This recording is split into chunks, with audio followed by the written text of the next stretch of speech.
Scan for Sovi and straight A's only. Let's go!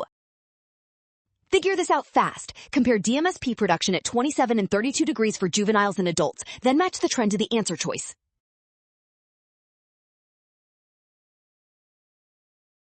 In Figure 1, the DMSP data for juvenile corals and for adult corals are both higher under thermal stress at 32 degrees than under normal conditions at 27 degrees.